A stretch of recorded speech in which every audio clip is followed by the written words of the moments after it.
Om Namah Shivaya. Welcome to our e-teaching channel. We are in the journey of the Immortals of Meluha, Chapter 18, Sati and the Fire Arrow.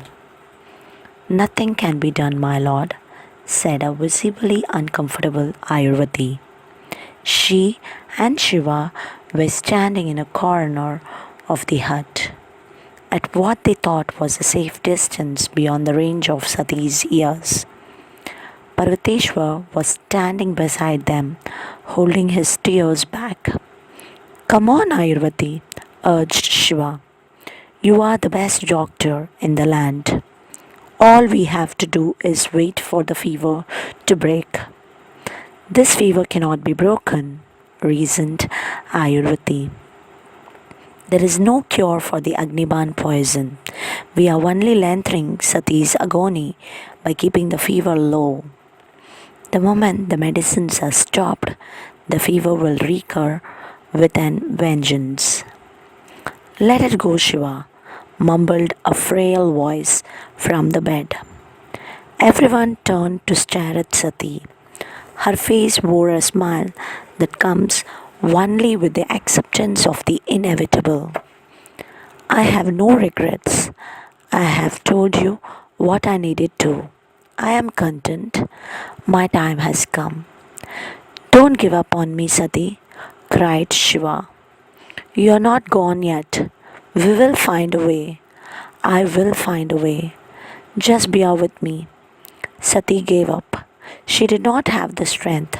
She also knew that Shiva had to find his own peace with her death. And he would not find that unless he felt he had done everything possible to save her. I can't feel my fever rising, said Sati. Please give me the medicines. Ayurvati glanced at Sati uncomfortably. All her medical training told her that she should not do this. She knew that she was just increasing Sati's suffering by giving her medicines. Sati stared hard at Ayurvati. She could not give up now, not when Shiva had asked her to hang on. Give the medicines, Ayurvati ji, repeated Sati. I know what I am doing. Ayurvati gave Sati the medicines. She gazed into Sati's eyes, expecting to find some traces of fear or anguish. There were none. Ayurvati smiled gently and walked back to Shiva and Parvateshwar. I know, exclaimed Shiva. Why don't we give her Somras? What effect will that have, my lord? Asked a surprised Ayurvati. The Somras only works on the oxidants and increases a person's lifespan. It does not work on injuries. Look, Ayurvati, I don't think anyone truly understands everything about the Somras. I know you know that. What you don't know is that the Somras repaired a frostbitten toe that I have lived with all my life. It also repaired my dislocated shoulder. What? Said a visibly surprised Parvateshwar. That's impossible. The Somras does not cure physical disabilities. It did in my case, but that could also be because you are special, my lord, said Ayurvati. You are the Neelakant. I did not drop from the sky, Ayurvati.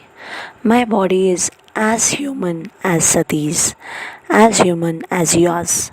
Let's just try it. Parvateshwar did not need any more convincing. He dashed out to find Rekha sitting on a stool. Rekha immediately rose and saluted his commander. Rekha, said Parvateshwar, the temple may still have some Somras powder. It was a main production center of the area. I want that powder now. You will have it in 10 minutes, my lord, boomed Rekha as he rushed off with his gods. There is nothing else to do but wait, said Ayurvati as Sati fell asleep. The Somras had been administered a stronger dose than usual. Parvateshwar, you are tired. You need to recover from your wounds. Please go and sleep. I don't need sleep, said Parvateshwar stubbornly. I am staying on guard with my soldiers at the perimeter. You can't trust those Chandravanshis. They may launch a counterattack at night. A frustrated Ayurvati glared at Parvateshwar. Her belief reinforced that the machismo of the Kshatriyas made them impossible patients. Are you going to bed, my lord? Asked Ayurvati, turning towards Shiva, hoping that at least he would listen. There is nothing you can do now. We just have to wait. And you need to the rest. And you need the rest. Shiva just shook his head. Wild horses could not drag him away from Sati. We could arrange a bed in this hut, continued Ayurvati. You could sleep here if you wish, so that you can also keep an eye on Sati. Thank you, but I am not going to sleep, said Shiva briefly, looking at Ayurvati before turning towards Sati. I am staying here. You go to sleep. I will call you if there is any change. Ayurvati glared at Shiva and then whispered, As you wish, my lord. A tired Ayurvati walked towards her own hut. She needed to get some rest since the next day would be busy. She would have to check the wounds of all the injured to ensure that recovery was proceeding properly. The first 24 hours were crucial. Her medical corps had been divided into groups to keep a staggered all-night vigil for any emergencies. I will be with the soldiers, Shiva, said Parvateshwar. Nandi and Veerabhadra are on duty outside along with some of my personal gods. Shiva knew what Parvateshwar actually wanted to say. I will call you as soon as there is any change, Parvateshwar, said Shiva, looking up at the general. Parvateshwar smiled weakly and nodded to Shiva. He rushed out before his feelings could cause him any embarrassment. Parvateshwar sat alone and silent, while his soldiers maintained a distance out of respect. They knew when their lord wanted to be left alone. Parvateshwar was lost in thoughts of Sati. Why should a person like her be put through so much suffering by the Almighty? He remembered her childhood, the day when he decided that here was a girl he would be proud to have as his goddaughter. The day when he decided that here was a girl he would be proud to have as his goddaughter.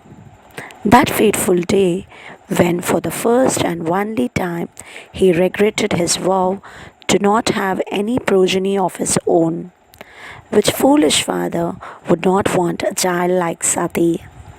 It was a lazy afternoon more than 100 years ago. Sati had just returned from the Gurukul at the tender age of 16. Full of verve and a passionate belief in Lord Ram's teachings, Lord Brahmanayak still reigned over the land of Meluha. His son, Prince Daksha, was content being a family man, spending his days with his wife and daughter. He showed absolutely no inclination to master the warrior ways of the Kshatriya. Neither did he show the slightest ambition to succeed his father. On that day, Daksha had settled down for a family picnic on the banks of the river Saraswati, a short distance from Devagiri. Parvateshwar was then a bodyguard to Daksha and was conscientious about his duties.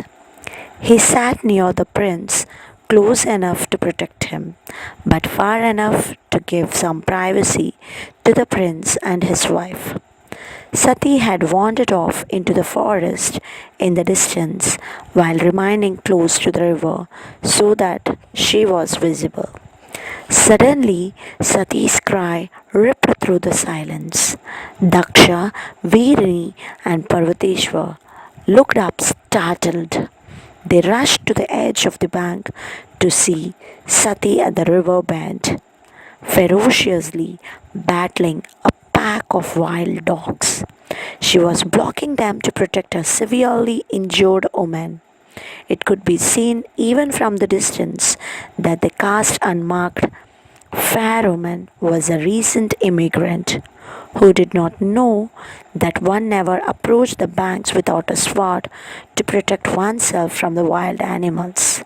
She must have been attacked by the pack, which was large enough to bring down even a charging lion. Sati! Shouted Daksha in alarm. Drawing his sword, he charged down the river to protect his daughter. Parvateshwar followed Daksha, his sword drawn for battle. Within moments, they had jumped into the fray. Parvateshwar charged aggressively into the pack, easily hacking many with quick strikes.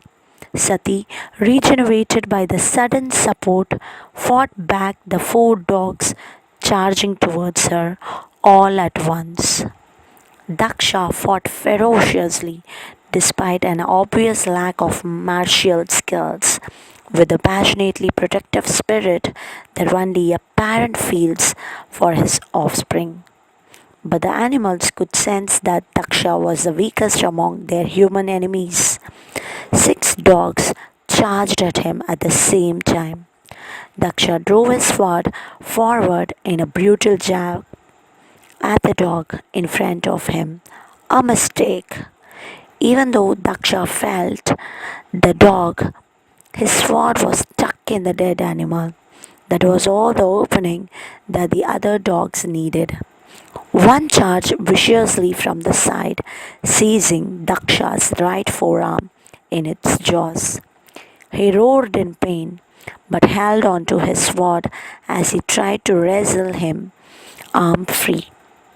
As he tried to wrestle his arm free, another dog bit Daksha's left leg, yanking some of his flesh out.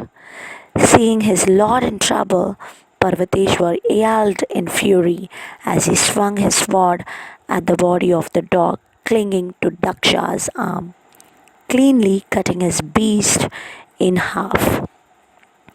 Parvateshwar pirouetted around in the same smooth motion and slashed another dog charging at Daksha from the front. Sati moved in to protect Daksha's left flank as he angrily stabbed the dog that was clinging to his leg. Seeing their numbers rapidly depleting, the remaining dogs retreated yelping. Daksha! Sobbed Veerini as she rushed to hold up her collapsing husband. He was losing blood at an alarming rate numerous wounds, from his numerous wounds, especially from the thigh. The dog's sharp incisors must surely have pierced a major artery. Parvateshwar quickly blew his distress conch shell. A cry for help reached the scouts at the closest crossing house. Soldiers and paramedics would be with them in a few minutes. Parvateshwar bound his angavastram tight around Daksha's thigh to stem the bleeding. Then he quickly helped the injured foreign woman move closer to the royal party. Father, are you all right? Whispered Sati as she held her father's hand. Damn it, Sati! Shouted Daksha. What do you think you were doing? Sati fell silent at the violent response from her doting father. Who asked you to be her hero? Harangued Daksha, fuming at his daughter. What if something had happened to you? What would I do? Where would I go? And for whom were you risking your life? What difference does the life of that woman make? Sati continued to look down. Distraught at the scolding, she had been expecting praise. The crossing house soldiers and paramedics rushed to the scene. With efficient movements, they quickly stemmed the flow of Daksha's blood. After dressing Parvateshwar's and Sati's minor wounds rapidly, they carried Daksha on a stretcher. His wounds needed attention from the royal physician. As Sati saw her father being carried away, she stayed rooted deeply guilty about the harm her actions had caused. She was only trying to save a woman in distress. Was not it one of Lord Ram's primary teachings that it is the duty of the strong to protect the weak? She felt a soft touch on her shoulder. She turned to face Captain Parvateshwar, her father's severe bodyguard. Strangely, though, his face sported a rare smile. I am proud of you, my child, whispered Parvateshwar. You are a true follower of Lord Ram. Tears suddenly burst forth in Sati's eyes. She looked away quickly. Taking time to control herself, she looked up with a wan smile at the man she would in days to come grow up to call Pitratyalu. She nodded softly. Jolted back into the present by a bird call, Parvateshwar scanned the perimeter, his eyes moist with emotion. He clutched his hands in a prayer and whispered, She is your true follower, Lord Ram. Fight for her. Shiva had lost track of time. Obviously, nobody had been assigned to reset the Prahar lamps when so many lives were still in danger. Looking out of the window, he could see early signs of dawn. Shiva's wounds burnt, crying for relief. But he was not going to give in. He sat quietly on his chair next to Sati's bed, restraining himself from making any noise that would disturb her. Sati held his hand tightly. Despite the searing heat of her feverish body, Shiva did not move his hands away. His palms were sweaty due to the intense heat. He looked longingly at Sati and softly whispered, Either you stay here or I leave this world with you. The choice is yours. He felt a slight twitch. He looked down to see Sati's hand move ever so slightly, beads of perspiration gliding down between their entwined palms. Though whose perspiration it was, he could not say. Is it Sati's or mine? Shiva immediately reached out with his other hand towards Sati's forehead. It was burning even more strongly, but there were soft beads of perspiration on the temple. A burst of elation shot through Shiva's being. By the great Lord Brahma, whispered Irvati in awe, I have never seen anything like this. She was standing beside Sati's bed. The still sleeping Sati was sweating profusely. Her bed and garments were soaked. Parvateshwar stood by her side, his face aglow with hope. The Agniman fever never breaks, continued a stunned Irvati.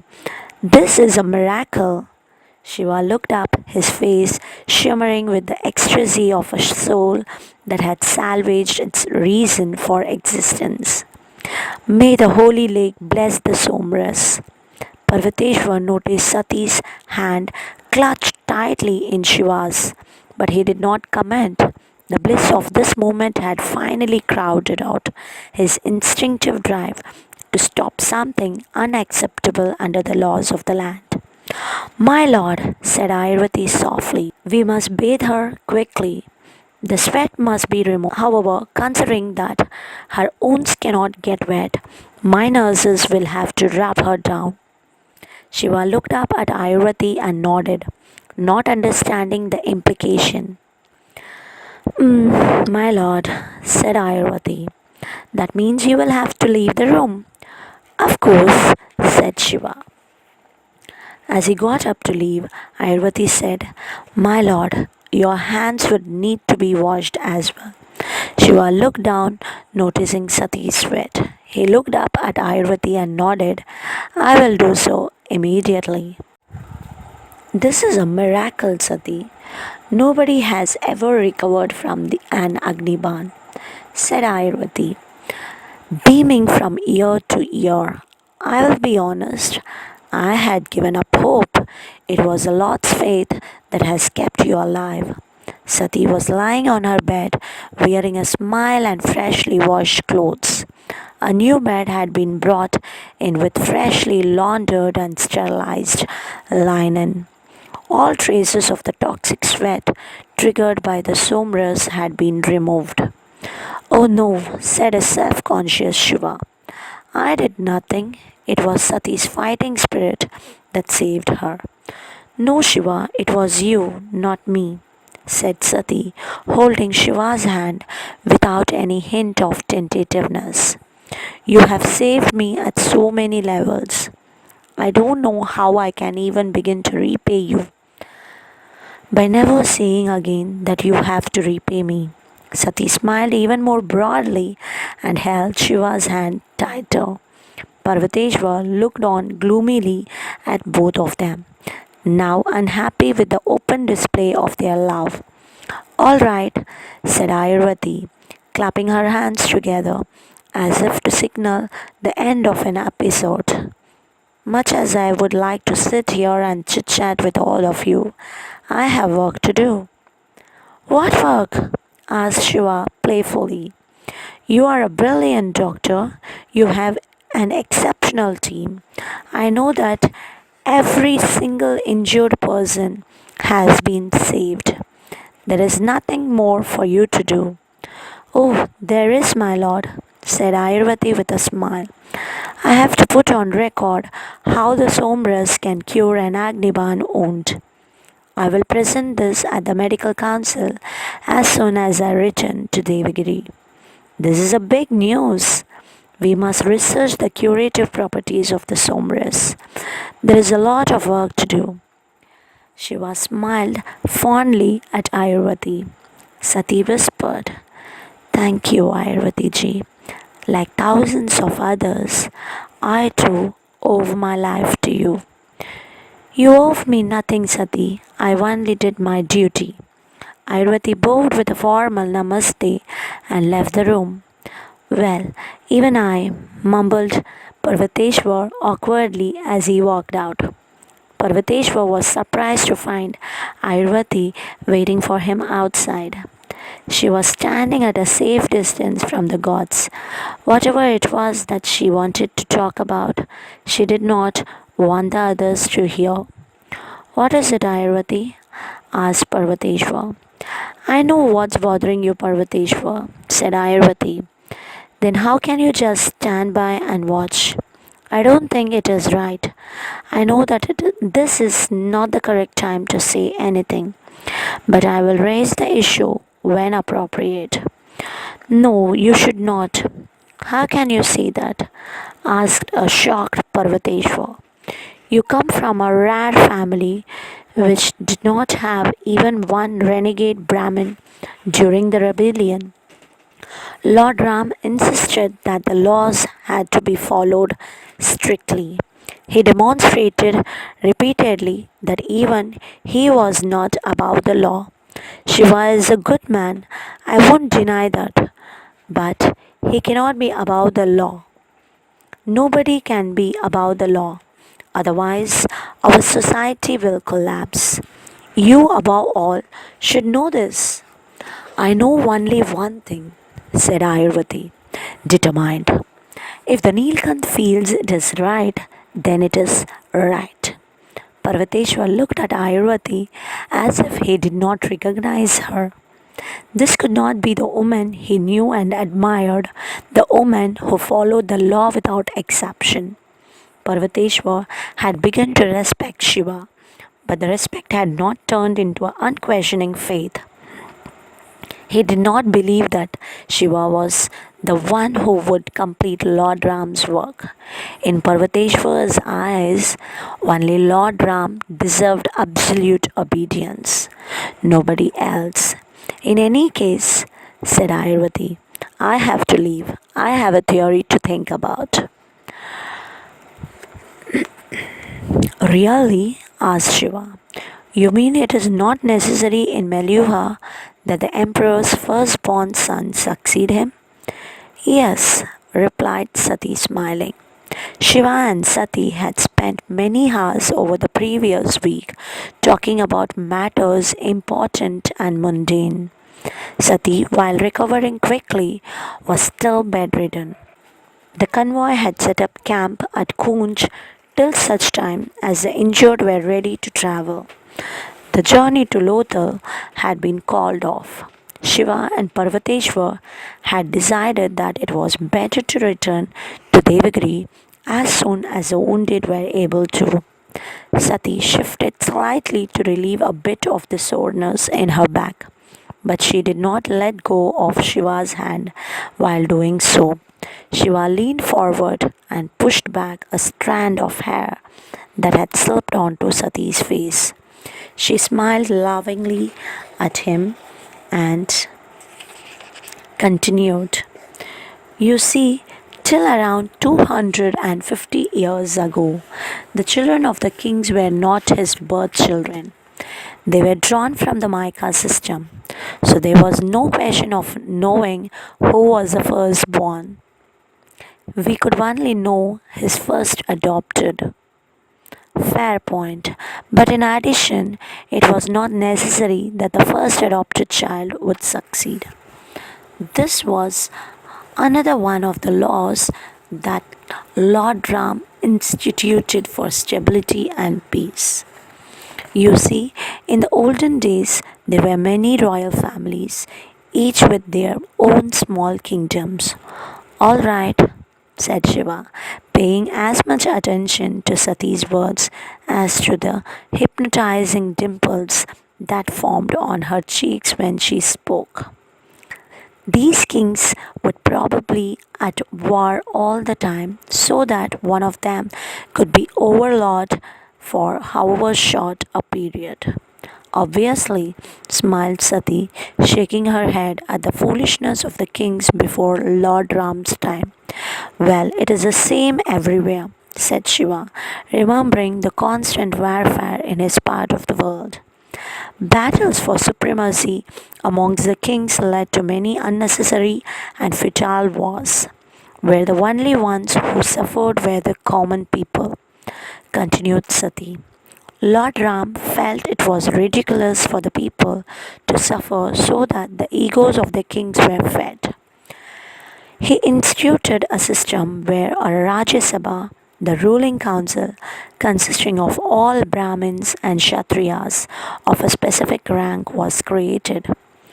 Whenever the emperor died or took sannyas, the council would meet and elect a new emperor from amongst Kshatriyas of the rank of brigadier or above. The decision could not be contested and was inviolate. I have said it before and I will say it again, said Shiva with a broad smile. Lord Ram was a genius. Yes, he was, said Sati enthusiastically. Jai Shri Ram, Jai Shri Ram, repeated Shiva. But tell me, how come your father became the emperor after Lord Brahmanayak? After all, His Highness is the firstborn of the previous emperor, correct? He was elected just like every other emperor of Meluha. Actually, it was the first time in Meluhan history that a ruling emperor's son was elected emperor, said Sati proudly. But your grandfather helped your father get elected. I have never been sure about that. I know my grandfather would have liked it if my father had become emperor. But I also know that he was a great man who followed the rules of Meluha and would not openly help his son. Lord Brigu, a great sage respected across the land, helped my father a great deal in his election. Shiva smiled at her as he tenderly ran his hand across the side of her face. Sati closed her eyes, exulting in the sensation. His hand glided along the side of her body to rest on her hand again. He squeezed it softly. Shiva was about to ask more about the relationship between Daksha and Lord Brigu when the door suddenly swung open. Daksha, looking deeply exhausted, stormed in. Following him were Veerani and Kanakala. Shiva immediately withdrew his hand before Daksha could see where it was. But Daksha had noticed the movement. "Father!" cried a surprised Sati. "Sati, my child," sighed Daksha, kneeling next to Sati's bed. Virni knelt next to Daksha and ran her hand lovingly over her daughter's face. She was crying. Kanakala remained at a distance and greeted Shiva with a formal namaste. Shiva returned Kanakala's namaste with a big, beaming smile. Parvateshwar and Ayurvati waited next to Kanakala politely, leaving the royal family alone in their private moment. Nandi, Veerabhadra, and Kritika stood behind them. A discreet aide silently brought in two chairs for the royal couple, placed them next to the bed, and just left as quietly. Daksha, Veerani, and Kanakala, accompanied by 2,000 soldiers, had immediately left Devagiri on hearing the news of Sati's injury. They had sailed down the Saraswati to the inland delta of the river and then had ridden night and day to reach Koonj. "I am all right, father," said Sati, holding her mother's hand gently. Turning towards her mother, she continued, "Seriously, mother, I am feeling better than ever. Give me one more week and I'll dance for you." Shiva could not suppress a grin even as both Daksha and Veerani smiled indulgently at Sati. Looking at her father, Sati continued, "I'm sorry to have caused so much trouble. I know there are many more important tasks at hand and you had to unnecessarily rush here." "Trouble?" asked Daksha. "My child, you are my life. You are nothing but a source of joy for me. And at this point of time, you can't imagine how proud I am of you." Veerani bent over and kissed Sati's forehead tenderly. "I am proud of all of you," continued Daksha, looking back at Parvateshwar and Ayurvati. "Proud that you supported the Lord in what had to be done. We actually fought back a terrorist attack. You can't imagine how much this has electrified the nation." Daksha soothingly continued to pat Sati's hand as he turned to Shiva and said, "Thank you, my lord. Thank you for fighting for us. We know now that we have put our faith in the right man." Shiva could not find anything to say. He smiled awkwardly and acknowledged Daksha's faith with a slight nod and a courteous namaste. Turning to Ayurvati, Daksha asked, "How is she now? I was told she is on her way to the total recovery." "Yes, Your Highness," said Ayurvati. "She should be able to move in another week, and in 3 weeks the only memory of the wound would be a scar." "You are not just the best doctor of this generation, Ayurvati," said Daksha proudly. "You are in fact the best doctor of all time." "Oh no, Your Highness," cried a flabbergasted Ayurvati, gently pinching her earlobes to ward off any evil spirit that might take umbrage at the undeserved compliment. "There are many far greater than me, but in this case the miracle was Lord Neelakant's and not mine." Looking briefly towards a visibly Embarrassed Shiva before turning back to Daksha, Ayurvati continued, I thought we had lost her. She got the terrible fever after we pulled the Agniban out. You know that there are no medicines to cure the Agniban fever, Your Highness, but the Lord refused to lose hope. It was his idea to give her the sombras. Daksha turned to Shiva with a grateful smile and said, I have one more thing to thank you for, my lord. My daughter is part of my soul. I would not have been able to survive without her. Oh no, I did nothing, said Shiva, self conscious. It was Ayurvati who treated her. Therein lies your humility, my lord, said Daksha. You truly are a worthy Nilakant. In fact, you are a worthy Mahadev. An astounded Shiva stared at Daksha, his expression serious. He knew who the previous Mahadev, the god of gods, was. He did not believe he deserved to be compared to the Lord Rudra. His deeds did not qualify him for that honor. No, Your Highness, you speak too highly for me. I am no Mahadev. Oh, yes, you are, my lord, said Kanakala and Ayurvati almost simultaneously. Parvateshwar looked on silent, not wanting to press the issue as Shiva disliked being called Mahadev. Daksha turned towards Sati. What I don't understand is why you jumped in front of the Lord to take the arrow. You have never believed in the legend. You have never had faith in the Nilakant like I have. Why then did you risk your own life for the Lord? Sati did not say anything. She looked down with an uncomfortable smile, embarrassed and ill at ease. Daksha turned to Shiva to see him wearing the same sheepish expression as Sati's. Virani looked at her husband intently.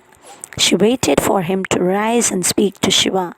Suddenly, Daksha stood up and walked around the bed towards Shiva, his hands folded in a formal namaste. A surprised Shiva rose and returned Daksha's namaste with a slight bow of his head. My lord, perhaps for the first time in her life, my daughter is tongue-tied in my presence, said Daksha, and I have also come to understand that you will willingly give unto others but never ask for anything for yourself. Hence, I must make the first move. Shiva continued to stare at Daksha, frowning. I will not lie to you, my lord, continued Daksha. The laws classify my daughter as a Vikarma because she had given birth to a stillborn decades back. It is not a very serious crime. It could have been due to the past life karma of the child's father. But the law of the land holds that both the father and the mother be blamed for the tragedy. My darling daughter was put in the category of a Vikarma because of this incident. Shiva's expression made it clear that he thought the Vikarma law was unfair. It is believed that Vikarma people are carriers of bad fate, continued Daksha. Hence, if she marries again, she will pass on her bad fate to her husband and possibly her future children. Virani looked at her husband with inscrutable eyes. I know my daughter, my lord, continued Daksha. I have never seen her do anything even remotely wrong. She is a good woman. In my opinion, the law that condemns her is unfair. But I am only the emperor. I cannot change the law. Parvateshwar glared angrily at Daksha, upset that he served an emperor who held the law in such low esteem. It breaks my heart that I cannot give my daughter the happy life that she deserves, sobbed Daksha. That I cannot save her from the humiliation that a good soul like her suffers daily. What I can do, though, is ask you for help. Sati looked at her father with laughing eyes. You are the Neelakant, continued Daksha. In fact, you are more than that. I genuinely believe that you are a Mahadev. Even though I know you don't like to be called one, you are above the law. You can change the law if you wish. You can override it. You can override it if you want. An aghast Parvateshwar glowered at Daksha. How could the emperor be so dismissive of the law? Then his eyes fell on Shiva. His heart sank further. Shiva was staring at Daksha with undisguised delight. He had thought that he would have to convince the emperor about Sati. But here he was, quite sure that the emperor was about to offer his daughter's hand to him. If you decide to take my daughter's hand, my lord, no power on earth can stop you, contended Daksha. The question is, do you want to? All the emotions in the universe surged through Shiva's being. His face wore an ecstatic smile. He tried to speak, but his voice was choked. He bent down, picked up Sati's hand gently, brought it to his lips, and kissed it lovingly. He looked up at Daksha and whispered, I will never let go of her. Never. A stunned Sati stared at Shiva. She had dared to love over the last week, but had not dared to hope, and now her wildest dream was coming true. She was going to be his wife. An overjoyed Daksha hugged Shiva tightly and softly said, My lord. Virni was sobbing uncontrollably. The spectre of a lifetime's injustice had been lifted off Sati. She looked up at Daksha, almost willing to forgive him. Ayurvati and Kanikala stepped up and congratulated the emperor, the queen, Shiva, and Sati. Nandi, Kritika, and Veerabhadra, who had heard the entire conversation, expressed their joy. Parvateshwar stood rooted near the door, furious with such disregard for Lord Ram's way. Shiva at long last regained control of himself, firmly gripping Sati's hand. He looked at Daksha. But your highness, I have a condition. Yes, my lord, the Vikarma law. It does not need to be changed, my lord, said Daksha. If you decide to marry my daughter, then the law cannot stop you. All the same, said Shiva, the law must be changed. That law must be changed. Of course, it will be, my lord, said a beaming Daksha. Turning towards Kanakala, he continued, Make a proclamation to be signed by the Neelakant, saying that from now on, any noblewoman who gives birth to a stillborn child will not be classified as Vikarma. No, your highness, interrupted Shiva. That is not what I meant. I want the entire Vikarma law scrapped. Nobody will be a Vikarma from now on. Bad fate can strike anyone. It is ridiculous to blame their past lives for it. Parvateshwar looked at Shiva in surprise. Though he did not like even a comma being changed in any of Lord Ram's laws, he appreciated that Shiva was remaining true to a fundamental canon of Lord Ram's principles. The same law applies to everybody equally and fairly without exceptions. Daksha, however, looked at Shiva in shock. This was unexpected. Like all Meluhans, he too was superstitious about the Vikarma. His displeasure was not with the Vikarma law itself, but with his daughter being classified as one. But he quickly recovered and said, Of course, my lord, the proclamation will state that the entire Vikarma law has been scrapped. Once you sign it, it will become law. Thank you, your highness, smiled Shiva. My daughter's happy days are back, exulted Daksha, turning to Kanakala. I want a grand ceremony at Devagiri when we return, a wedding like the likes of which the world has not seen before. The most magnificent wedding ever. Call in the best organizers in the land. I want no expense spared. Daksha turned to look at Shiva for affirmation. Shiva looked at Sati to admire her joyous smile and glorious dimples. Turning towards Daksha, he said, "All I want, Your Highness, is to get married to Sati. I would not mind the simplest ceremony in the world or the most magnificent. So long as all of you, Brihaspati and the Gunas, are present, I will be happy." "Excellent," rejoiced Daksha.